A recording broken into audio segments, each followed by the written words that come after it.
Heavenly Father, we thank you for who you are. Bapa kami yang di surga, kami mengucap syukur Tuhan untuk pagi hari ini. We thank you for calling us. Terima kasih kalau Engkau sudah memanggil kami datang ke tempat ini. We thank you for adopting us as your children. Kami mengucap syukur Tuhan, Engkau sudah mengangkat kami semua sebagai anak-anak pilihan-Mu. For your rich provision of an inheritance. Dan untuk menerima dan mewarisi semua yang Engkau sudah sediakan bagi kami. An inheritance that is sure and certain because Christ has been raised from the dead. Warisan yang akan kami terima oleh karena kematian anak-Mu Yesus dan memungkinkan kita untuk menerima warisan itu. Lord, my prayer is the same as Jesus. Doa saya pada pagi hari ini sama seperti doa Yesus. When he prayed for the 7 churches in the book of Revelation. Pada waktu dia berdoa untuk 7 jemaat yang ada di tempat yang berbeda. That we would have an ear to hear what the Spirit is saying. Di mana kita bisa membuka hati kita untuk mendengar apa yang akan Roh Kudus sampaikan pada pagi hari ini. We trust you, Holy Spirit, to speak to us today. Kami mempercayai Roh Kudus untuk berbicara kepada kami pada pagi hari ini. Thank you, Jesus. Terima kasih Tuhan Yesus. Amen. Amin. Silakan duduk. Mungkin suaranya bisa yang bergaung bisa dikecilin. Thank you. Yehobu. Bagus. It is great to be back here with you in Gunung Sitoli. Senang sekali bisa bersama dengan Bapak Ibu di tempat ini di Gunung Sitoli. It was 3 years ago that I was here last. 3 tahun yang lalu mungkin saya ada di tempat ini terakhir kali. Do I look familiar? Have anybody here met me before? Ada yang pernah berjumpa dengan Bapak Brennan sebelumnya? Ada? Yeah, some of you look familiar to me. So a few of them are recognize your face. Yeah. Who is here for the first time partnering with NCMI? Kira-kira berapa dari Bapak yang hadir di tempat ini itu baru pertama kali berjumpa? First time pertama to kali. NCMI Boleh training. angkat tangannya? Okay, maybe half lah. Setengah ya. Very good. Let me bring greetings from Rudy Furlong. Jadi pertama kali saya ingin menyampaikan salam dari Bapak Rudy Furlong. Rudy has been coming here to NIAS almost 20 years. Jadi dia udah datang ke NIAS mungkin hampir 20 tahun dia melayani di tempat ini. Partnering with the local churches to see the church strengthened. Dan dia mau melihat gereja-gereja Tuhan yang ada di tempat-tempat yang terpencil mereka boleh dikuatkan. He is planning to come back again later this year. Dia akan berencana untuk kembali mungkin di akhir tahun 2026 ini. And he asked me to bring his greetings to you here in NIAS. Jadi dia menyampaikan salamnya sebelum dia kembali lagi nanti akhir tahun ini. I'd like to just quickly introduce the team because for some of them it is their first time. Ada beberapa tim kami yang hadir pada hari ini. So, saya akan memperkenalkan mereka satu-satu. Not his first time to NIAS, Pak Draha. Yang pertama kali Bapak Draha, Bapak Pendeta Draha, 2 kali datang ke NIAS ya. Oh berkali-kali. Yeah. Many times. Many times, yeah. From Australia with me, Wayne. Dari Australia Bapak Wayne. Wayne, yeah. Mari kita berikan tepuk tangan. Yeah, bagus. Kemudian selanjutnya Pak Phil from Zelandia Baru. Bapak Phil, dia datang dari Selandia Baru. Ya, bagus. My wife, Carrie. Dan ini adalah istri daripada Pak Brennan. Thank you. Ibu Carrie. And Glendon and Tina from Sidikalang, been here many times. Dan Glendon bersama dengan saya, suami istri dari Sidikalang. Bagus.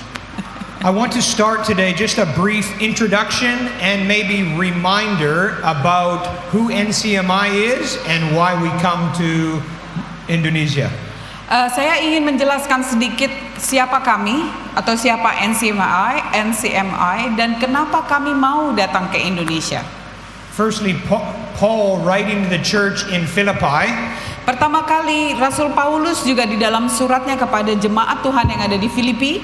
He opens his letter and says, Paul and Timothy, servants of Christ Jesus. Dikatakan di situ di dalam kitab Filipi, pertama kali yang dia sampaikan adalah salam hangat kepada jemaatku yang ada di Filipi. dari Rasul Paulus dan juga jemaatnya yang ada di Filipi. We come first and foremost to serve King Jesus. Yang pertama kali mengapa kami datang ke tempat ini, kita mau meninggikan nama Yesus, kita melayani Yesus Kristus. In serving Jesus, we serve the church, His church. Pada waktu kita melayani Tuhan, kita melayani tubuh Kristus. But first and foremost, we come to serve Him. Tapi yang paling penting adalah kita melayani karena Dia, untuk Dia. Our purpose and our intention is to please Him, not His church. Perhatian kita bukan untuk menyenangkan hati manusia atau tubuh Kristus, tapi menyenangkan hati Tuhan. Amen. So NCMI is not a denomination. NCMI itu bukan denominasi. NCMI does not own any buildings. NCMI tidak punya gedung gereja di satu tempat. NCMI is not a church. NCMI bukan satu bentuk gereja. NCMI is not a group of churches. NCMI itu bukan kelompok gereja. NCMI is simply a name. Jadi NCMI itu adalah sesederhana mungkin yang bisa dituliskan, itu adalah sebuah nama For the team of gifts that we see in Ephesians chapter 4. Jadi sebenarnya adalah satu tim yang seperti kita jalankan di buku Efesus 4. So not a church, Bukan gereja, not a denomination, bukan denominasi, not interested in getting anything for itself, tidak mementingkan kepentingan pribadi daripada gereja yang dijalankan, simply as servants of Jesus Christ to grow and mature His church. tetapi yang paling utama yang mereka utamakan adalah membuat gereja Tuhan di seluruh dunia ini menjadi dewasa. So relax. Jadi tenang saja. We are not here to get anything from you. Jadi tenang saja, kami tidak akan datang ke sini untuk meraup hasil dari gereja-gereja yang ada di tempat ini. But we are here to give something to you. Tetapi kami ingin memberikan penguatan kepada gereja di tempat ini. And our hope and prayer is that you would receive what God would give to you through us. Jadi kita punya doa, Bapak Ibu bisa menerima apa yang Tuhan sampaikan dan mulai melakukannya di gereja-gereja. One of the things that Paul says to the church in Thessaloniki, Satu hal di mana murid-murid Tuhan Yesus katakan di dalam kitab 1 Tesalonika, he says, you know how we were our life while we were with you. dikatakan di situ, pada waktu kita berada di Tesalonika ataupun dimanapun Rasul Paulus itu berjalan, kita menguatkan tubuh Kristus. How like we were like a father with his children. Sama seperti sama seperti bapa kepada anaknya. Who is here as a father of children? Siapa di sini yang adalah seorang bapa yang memiliki anak? You have children? Semua punya anak? Do you want the best for your children? Kita mau menginginkan yang terbaik buat anak-anak kita, benar? Yeah. So sometimes because you want the best, Karena kita mau yang terbaik, you will not always make them happy. tidak semuanya hal-hal yang bagus dituruti. As a father, we want to give to our children what they need, not always what they want. Sebagai seorang ayah, kita mau memberikan yang terbaik, tapi bukan untuk merusak masa depan anak ini. Paul says that he and Timothy were like a father to them. Paulus katakan kepada banyak orang, Timotius itu adalah anak rohaninya dia. Comforting them, Dan bersama mereka itu menguatkan gereja-gereja yang ada di sekitar. encouraging them, Memberikan penguatan, and charging them, urging them to carry on. memberikan satu keberanian supaya pada waktu mereka melayani, mereka sanggup untuk melakukan segala sesuatu. So my request to you this morning Jadi permintaan saya pada pagi hari ini, is when you feel the urging, the pushing along by the Holy Spirit, pada waktu kita merasakan di mana Roh Kudus itu ingin kita itu memberikan satu dorongan to change direction, to change heart, untuk merubah satu haluan, merubah hati kita, don't resist. jangan ditolak. don't push back against the Holy Spirit and say, no, that is not my tradition. Jangan sampai kita menyedihkan hati Roh Kudus dan menolak apa yang Roh Kudus ingin sampaikan pada pagi hari ini. Don't push back against the Holy Spirit encouraging and urging you to change. Kalau misalnya Roh Kudus itu sedang memberikan dan membentuk hati kita dan kita sendiri harus melakukan satu perubahan, lakukan sesuai dengan apa yang Roh Kudus inginkan. And say, nah, that is not with my denomination. Mungkin ada juga beberapa dari Bapak Ibu yang bilang itu tidak sesuai dengan denominasi saya. What is the standard for our leading of God's church? Jadi standar kita pada waktu kita itu menjalankan gereja kita, apa yang menjadi standar kita sekarang ini? Yeah? Alkitab benar? Every word breathed out by God. Jadi setiap firman yang dihembuskan oleh Tuhan itu semua tertulis di Alkitab. So you do not have to listen to anything I say today. Jadi pada hari ini saya tidak meminta saya tidak memaksakan Bapak Ibu untuk merubah haluan kalau tidak sesuai. But Tetapi if it is in here, kalau sesuai dengan firman yang Tuhan sampaikan, and Jesus is your Lord, dan Tuhan Yesus itu adalah Tuhan kita, then we need the help of the Holy Spirit to understand and be obedient to what Jesus says in His Word. itu sebabnya kita harus taat kepada suara Tuhan dan Roh Kudus Tuhan yang akan memampukan kita melakukan segala perkara. Amen. Let me ask you, how many churches is Jesus coming back for? Saya mau tanya sekarang sama Bapak Ibu, berapa banyak gereja Tuhan yang akan dipanggil pada waktu Tuhan Yesus datang kembali kedua kalinya?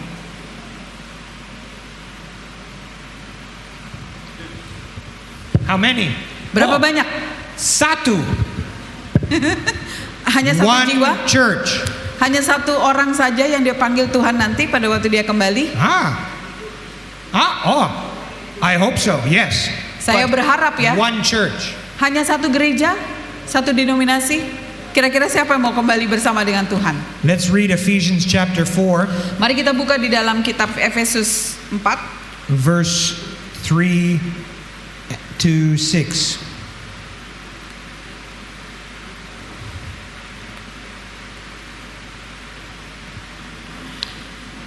Ephesians 4. Yeah, Ephesians 4, Yep. verse 3 to 6. Can you read for us? 3 sampai 6 saya bacakan. Efesus 4 3 sampai 6 dikatakan, dan berusahalah memelihara kesatuan oleh roh, oleh ikatan damai sejahtera, satu tubuh dan satu roh, sebagaimana kamu telah dipanggil kepada satu pengharapan yang terkandung dalam panggilanmu. Satu Tuhan, satu iman, satu baptisan, satu Allah dan Bapa dari semua, Allah yang ada di atas semua dan oleh semua dan di dalam semua. Satu, satu, satu, satu, satu, satu, satu. 7 times Jesus says one. Kalau kita baca di sini angka satunya disebutkan berapa kali? 7 kali? 1, 1, 1, 1, 1, 1. The number of completion, 7 in the Bible. Jadi angka kesempurnaan yang dituliskan di sini. God says to make every effort to maintain, to keep the unity we have received. Jadi Tuhan Yesus katakan kita harus bisa menjaga keutuhan kita sebagai satu tubuh Kristus. When we come to Christ, Pada waktu kita datang kepada Kristus, we are one body. kita semua satu tubuh. We have one spirit. Kita punya satu roh. We have one baptism. Kita punya satu baptisan. We have one Father and God over all. Dan kita punya satu Bapa di surga.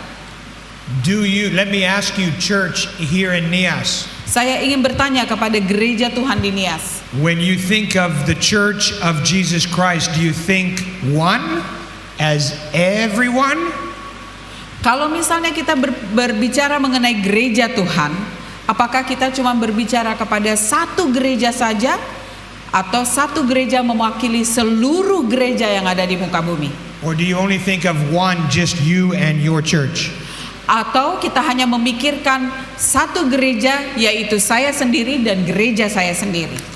Jesus is coming back for only one church.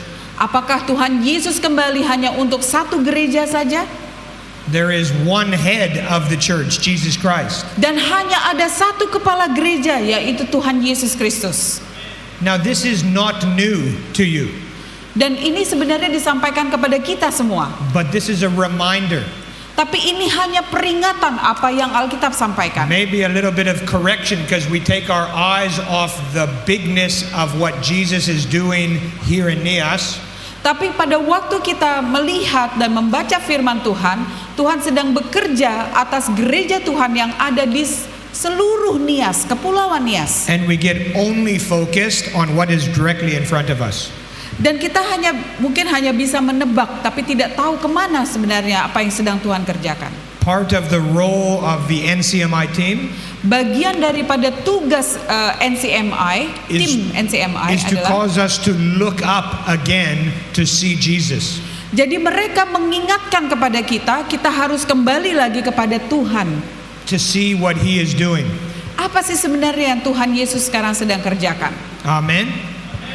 So Jesus has given us unity, Tuhan Yesus sudah memberikan kepada kita kesatuan hati, but He charges us as His people and especially as shepherds karena kita adalah gembala yang Tuhan berikan kepercayaan untuk menggembalakan domba-dombanya. to work to maintain, to keep that unity.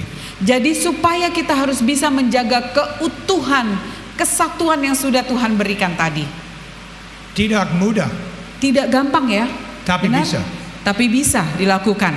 Why? Because God has given us gifts to grow us in our unity. Kenapa bisa terjadi seperti itu? Karena Tuhan sudah memberikan kepada kita karunia untuk memampukan kita melakukan tugas panggilannya. God gives gifts to His church Dia memberikan karunia-karunia ini kepada gereja Tuhan to grow His church up into complete unity. untuk mendewasakan setiap gereja yang sudah dipercayakan kepada kita. Let's read Mari kita baca kembali Ephesians 4, Efesus 4. 11 through to Kita baca lagi 16. 11 sampai ayat yang ke-16.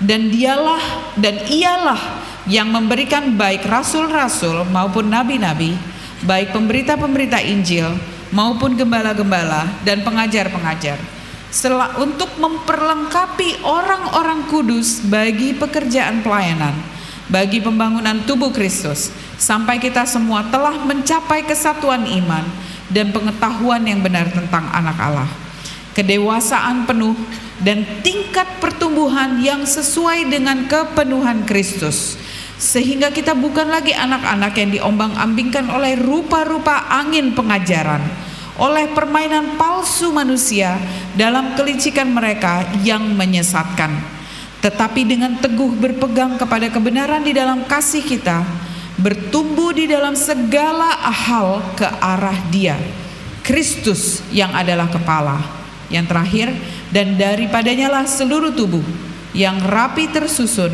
dan diikat menjadi satu oleh pelayanan semua bagiannya sesuai dengan kadar pekerjaan tiap-tiap anggota, menerima pertumbuhannya dan membangun dirinya dalam kasih. Amen. Jesus has given us unity by His Spirit when we come to Him. Tuhan Yesus sudah memberikan kepada kita roh kesatuan tadi. He charges us to make every effort to keep that unity. Dan Dia mempercayakan itu supaya kesatuan tadi, keutuhan tadi itu tetap ada di dalamnya. And Jesus, because He is a generous God, Dan Tuhan Yesus, Dia adalah Tuhan yang penuh dengan kemurahan hati, gives gifts to His church to grow us up into complete unity. Dia memberikan karunia-karunia ini supaya gereja-gereja Tuhan itu bisa dewasa di dalam iman. Jesus knows it is the supernatural work of the Spirit through His gifts that enables the church to grow up into unity. Tuhan Yesus tahu bahwa Roh Kudus yang Dia kirimkan, Dia inilah yang akan menumbuhkan gereja Tuhan, mendewasakan gereja Tuhan. So NCMI is a team of those gifts. Jadi NCMI itu adalah satu tim yang Tuhan percayakan untuk memberikan penguatan itu kepada gereja-gereja dimanapun mereka berada. Apostles, prophets, Rasul, evangelists, pastors, nabi, teachers. Penginjil, kemudian gembala, pendeta, dan juga pengajar. Now that team is some 500 men and women around the world. Dan dalam satu tim di bawah bendera ini, mereka itu ada sekitar lebih dari 500 orang seluruh dunia yang aktif pergi ke tempat-tempat terpencil untuk mendewasakan gereja Tuhan. Working into over 100 countries. Dan mereka ini bekerja lebih di dalam 100 ribuan orang gereja Tuhan yang akan dikuatkan. And has been working together as a team for over 40 years. Dan mereka ini aktif pergi ke seluruh dunia untuk menguatkan dan mendewasakan gereja-gereja di seluruh muka bumi ini. And will continue to work until Jesus returns. Mereka akan terus bekerja menguatkan gereja mana saja sampai Tuhan Yesus datang kedua kali. We know these gifts still operate. Dan karunia-karunia ini Tuhan berikan yang sesuai dengan Alkitab katakan, and are still necessary, dan sangat penting untuk dilakukan. Because of one word there in verse 13. Di dalam ayatnya yang ke-13 tadi, itu adalah ayat yang terpenting yang dikatakan. Sampai kita semua telah mencapai kesatuan iman. Jesus gave these gifts to the church. Tuhan Yesus memberikan karunia-karunia ini sampai kita semua mencapai kedewasaan penuh. When we look around the church in Nias, we look around the church in Australia. Kalau kita melihat perkembangan gereja Tuhan yang ada di Nias, perkembangan gereja Tuhan yang ada di Australia, we do not yet see the church mature in the unity of the faith. Kita belum bisa melihat kesatuan maupun kedewasaan yang sempurna sampai kepada kedatangan Tuhan Yesus. Do you think the church here in Nias has reached the unity of the faith? Coba Bapak Ibu sekarang bayangkan, apakah gereja yang ada di Nias ini sudah memenuhi kesatuan, bisa menjaga keutuhan yang ada? No. Sudah sampai pada titik itu? Maybe a little kompetisi in the church in Nias. Mungkin ada sedikit kompetisi di Nias. Sedikit? Masih ada kira-kira? Sedikit. Oh, only sedikit. Bagus.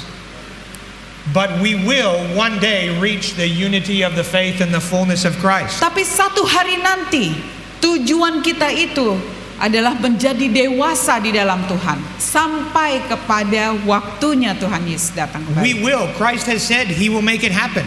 Dan di ayat 13 tadi dikatakan sampai kepada waktunya. He will make it happen. He will do his part. Dia akan memberikan bagiannya dia. And he charges us to do our part. Dan dia meminta supaya kita mengambil bagian setengahnya. Dia akan menjumpai kita untuk melakukan, memampukan kita. To make every effort. Supaya kita ini bisa melakukan dengan segala daya dan upaya. Jesus is very kind. He's very kind. Tuhan Yesus itu sebenarnya sangat baik, sangat-sangat baik. He asks us to do the possible. Dia meminta kepada kita untuk melakukan hal yang mungkin bisa dilakukan. And he promises to do the impossible. Dan dia menjanjikan kepada kita untuk hal-hal yang tidak mungkin kita bisa lakukan. That's good partnership, ya? Dan itu adalah partnership yang paling bagus, pertemanan yang paling baik. Amen. There will be an opportunity for questions both today and tomorrow. Jadi hari ini dan besok kita masing-masing akan belajar bagaimana kita mencapai kepada titik itu. So anything that I share, or Fios, or Phil, or whoever else speaks, please write down your questions. Jadi saya minta kepada Bapak Ibu yang hadir hari ini dan juga besok, minta tolong dicatat setiap pembelajaran yang akan kita terima. And at the end of each day, or maybe the end of each session, we will have a Q&A. Jadi sebelum kita mengakhiri seminar kita, kita akan adakan tanya jawab. Bagus? Bisa diterima? Excellent. Turn with me to 1 Corinthians chapter 4. Mari kita buka di dalam kitab Korintus 4. 1 Corinthians 4 verse 2. 1 Korintus 4. 1 Korintus 4 ayatnya yang kedua. You can go ahead and read for us. 1 Korintus 4 ayat yang kedua dikatakan, yang akhirnya dituntut dari pelayan-pelayan yang demikian ialah bahwa mereka ternyata dapat dipercayai. We have been given a trust by Jesus. Kita sudah diberikan kepercayaan yang penuh oleh Yesus Kristus. And someone that is given a trust must prove faithful to the trust. Seseorang yang sudah diberikan kepercayaan, dia harus membuktikan bahwa dirinya itu sanggup untuk setia. Who does the church belong to? Saya mau tanya, kira-kira gereja yang kita pimpin itu milik siapa? Milik manusia? Who? Milik siapa? Tuhan. Jesus. Tuhan kan? Who does your church belong to? The church you lead. Jadi gereja yang kita pimpin itu milik siapa? Does it belong to you? Apakah milik kita? Yeah, it belongs to Jesus. Benar. Punyanya Tuhan Yesus. He has entrusted it to us to steward. Kita dipercayakan Tuhan untuk menjalankan tugas kita. But it belongs to Him. Tetapi gereja yang kita miliki ini adalah miliknya Tuhan. And the requirement is to prove faithful to what He has entrusted to us. Jadi kita harus setia kepada panggilannya dan juga apa yang Dia percayai kita untuk lakukan. I believe each one of us as shepherds of God's people. Dan saya percaya Bapak Ibu di tempat ini adalah sudah melakukan penggembalaan kepada jemaat Tuhan. God places desire in our heart for more influence and more impact for His kingdom. Tuhan memberikan kepercayaan kepada kita supaya kita itu bisa memberikan dampak yang positif dimanapun kita berada. Well, how do we increase in our influence and impact for the kingdom? Bagaimana kita bisa percaya Tuhan itu sanggup untuk memperluas kita punya pengaruh dimanapun kita berada? We grow Kita bertumbuh by being faithful with what Jesus has already given. dengan kepercayaan dan juga kesetiaan yang sudah diberikan kepada kita.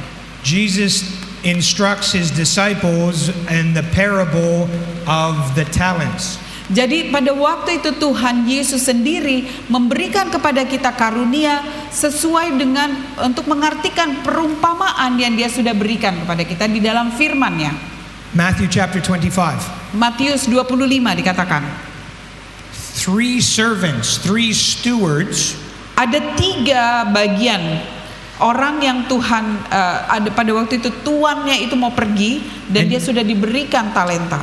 and the master gives in trust different amounts to different stewards. Jadi pada waktu tuannya itu hendak pergi, dia memberikan bagian kepada stafnya, pada pelayannya sesuai dengan sesuai dengan dia punya talenta. Different amounts of influence, Dan juga bagian yang berbeda di dalam berapa banyak orang ini akan memiliki pengaruh. different skills, Dan juga keterampilan yang dia miliki. different gifts, Karunia-karunia apalagi yang dia miliki, kelebihannya. different people, different money, different buildings. Mungkin ada beberapa bagian yang dipercayakan untuk mengelola gereja Tuhan, gedung gereja. Different levels of influence in the city. Berbagai macam pengaruh yang harus diberikan di mana dia ada. And He gives just as the master gives as He determines. Jadi tuannya itu memberikan sesuai dengan kemampuan daripada orang yang dia percayakan. But we are all preachers here. Many of you have probably preached from this passage of scripture. Dan banyak dari kita sebagai gembala sudah mengkhotbahkan perikop ini. What different talents, different gifts, talenta yang berbeda, karunia-karunia yang berbeda yang diberikan oleh Tuhan. same expectation. Tetapi ekspektasi ataupun harapan yang kita minta itu sama. Faithful with what they have been given. Jadi kita harus setia dengan apa yang sudah kita miliki, yang dipercayai Tuhan untuk kita kelola. To the one who is given 5, Ada satu orang yang diberikan 5 talenta. when the master returns, Pada waktu tuannya itu kembali, the servant was faithful with what he was given.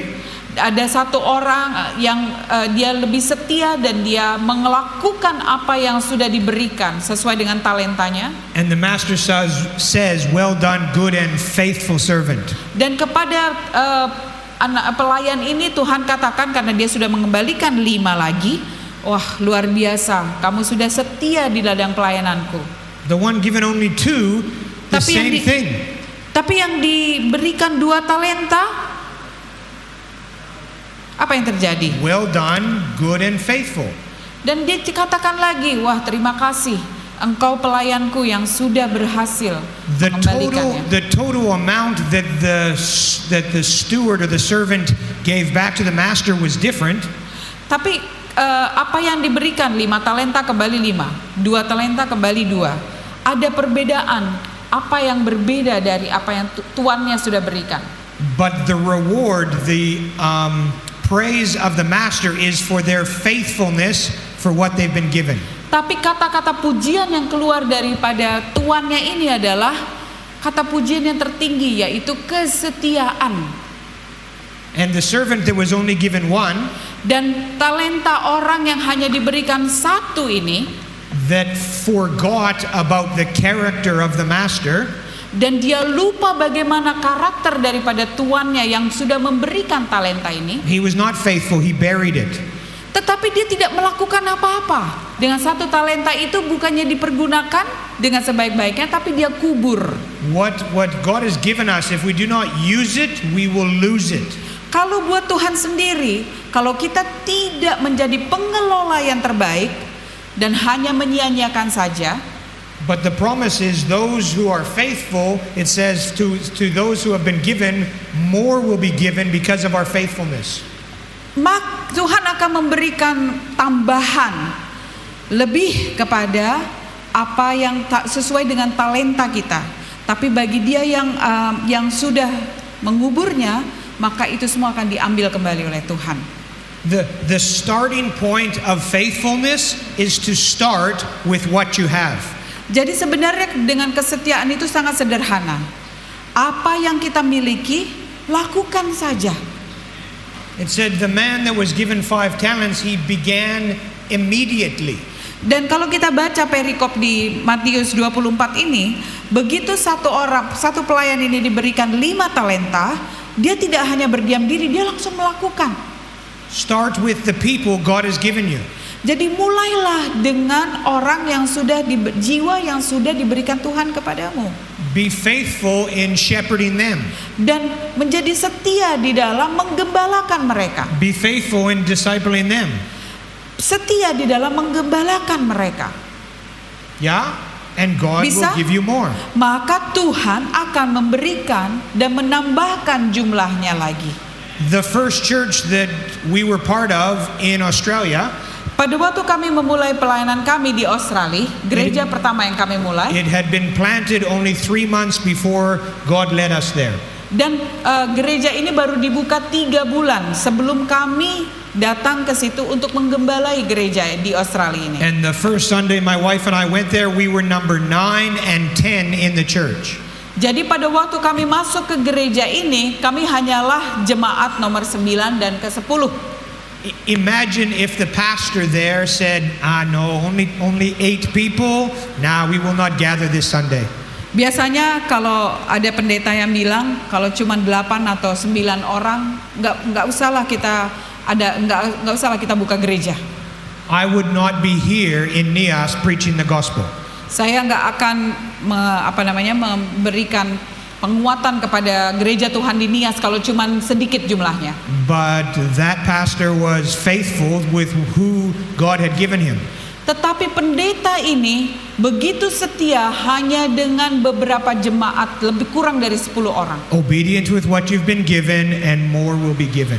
Dan kalau kita taat dan setia kepada hal-hal yang kecil, maka Dia akan memberikan hal yang besar. God will entrust us with more.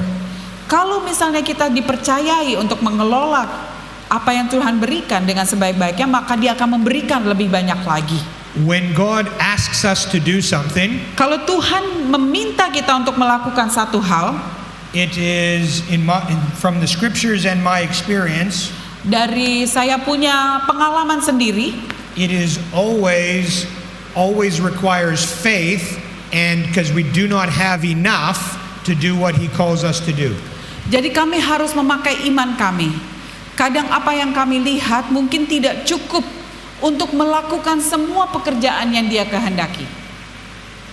In Genesis chapter 22, Di dalam Kejadian 22 dikatakan, Abraham and Isaac, dikatakan di sini Abraham dan Ishak. Abraham has the revelation that God is the Lord who provides. Abraham selalu percaya bahwa Tuhan itu adalah Tuhan yang sanggup menyediakan semua yang kita butuhkan. Jehovah Jireh. Dia adalah Jehovah Jireh. That is the only place in all of Scripture that the Lord is called Jehovah Jireh. Jadi di dalam seluruh perikop yang pernah kita baca, disitulah nama Jehovah Jireh itu sebenarnya muncul dengan arti dan maksud yang sebenarnya. Notice, when did God provide? Sekarang kita harus menyaksikan di mana kira-kira Tuhan menyediakan apa yang Abraham butuhkan. Did God provide the ram for the sacrifice at the bottom of the mountain? Sekarang pertanyaannya, apakah Tuhan menyediakan korban di bawah kaki gunung? Atau? No.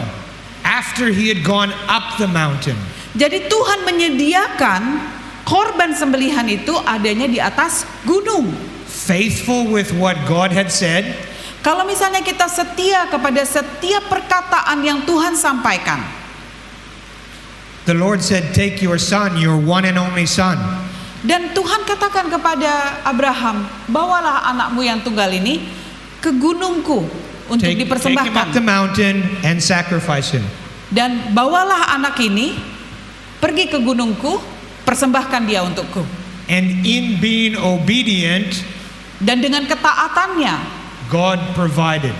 Tuhan menyediakan korban sembelihan yang dia butuhkan. We want to see the provision of God. Kita mau melihat bagaimana Tuhan itu bisa mencukupi kita. Be obedient to what He says Kita harus menjadi taat kepada perintahnya, with what He has already given you. walaupun dengan sedikit yang dia sudah berikan di dalam tangan kita. If we are waiting to have enough, Tapi kalau kita hanya puas dengan kecukupan yang kita miliki sekarang ini, we won't do anything. kita tidak akan berbuat lebih banyak. God has designed that we must rely on Him. Tuhan itu memberikan kepada kita supaya kita itu bisa bersandar sepenuhnya kepada Dia yang memberikan tugas. If we have enough people or enough money or enough influence, then we don't need God. Kalau misalnya kita cukup dalam segala hal, jemaatnya banyak, uang di gereja pun banyak, kita sudah tidak lagi membutuhkan Tuhan, benar? But when we don't have enough, Tapi kalau kita tidak mempunyai yang cukup yang kita harapkan, and God says to go and do something, kalau Tuhan minta untuk kita lakukan hal yang mustahil, we must rely and walk by faith. itu sebabnya kita harus bisa bersandar penuh dan berjalan dengan iman untuk bisa melakukan hal yang mustahil. Without faith, it is impossible to please God. Karena dengan iman tanpa iman mustahil menyenangkan hati Tuhan, benar nggak? I want to please God. Saya mau menyenangkan hati Tuhan. I don't want to please my wife. Saya nggak mau menyenangkan hati suami saya. I don't Kalau want dia to- beristri ya. I don't want to please my denominational leader. Saya tidak mau menyenangkan hati jemaat-jemaat Tuhan yang ada di gereja. I don't want to please the elders. Saya nggak mau menyenangkan hati penatua-penatua di gereja. I want to please Jesus. Saya mau menyenangkan hati Tuhan Yesus. So whatever he gives me and tells me to do, Jadi apapun yang dia minta saya lakukan, I want to walk by faith. saya mau lakukan dengan iman. Yeah? Bisa diterima? 1.5 years ago, 1,5 tahun yang lalu, Carrie and I are living in Zeelandia Baru. 1,5 tahun yang lalu, Ibu Carrie dan Bapak Brennan tinggal di Selandia Baru. We've been living there 8 years. Kami tinggal di Selandia Baru selama 8 tahun. Part of the leadership team of a big church. Kami adalah salah satu penatua gereja dari satu gereja yang besar di Selandia Baru. And God spoke prophetically in a dream. Tapi Tuhan katakan secara profetik di dalam mimpi saya. Dia katakan seperti ini. That we would take up the leadership of a church in Australia. Di mana kami dipersiapkan Tuhan untuk menggantikan posisi gereja yang ada di Australia. At just the right time, that dream was shared with Rudy. Dan pada saat yang bersamaan, Bapak Rudy itu diberikan mimpi yang sama. He had revelation that this was from God. Dia menerima pewahyuan baru lewat mimpinya yang Tuhan berikan. And he invited us to move from Zeelandia Baru to Australia to lead Liberty Church. Dan dia memberikan izin supaya mereka dari Selandia Baru datang ke Australia untuk memimpin gerejanya Pak Rudy. It's not easy to move countries. Saya katakan tidak mudah untuk bisa berpindah rumah dari satu negara ke negara yang lain. But we believed it was God. Tapi saya percaya dan saya yakin itu bukan pekerjaan saya tapi pekerjaannya Tuhan. We didn't have enough money. Kami tidak memiliki banyak uang. We didn't have a place to live. Kami tidak mempunyai tempat untuk tinggal. We couldn't, it's very expensive to ship furniture. Dan untuk barang-barang kebutuhan kami pindah dari satu negara ke negara yang lain itu sulit. So we sold or gave away almost everything we had. Jadi kami juga menjual barang-barang milik kami. And said, yes, we will come to Australia. Dan dia katakan, iya, kami akan pindah ke Australia. And in being obedient and faithful to what God had said, tapi pada waktu kami berjalan dengan ketaatan kami pada waktu kami mau pindah ke Australia, God provided what we needed. Tuhan menyediakan semua yang dibutuhkan. Amen. Faithful. Jadi kami Faithful, sangat mengucap faithful. syukur. Mengucap syukur dalam segala hal.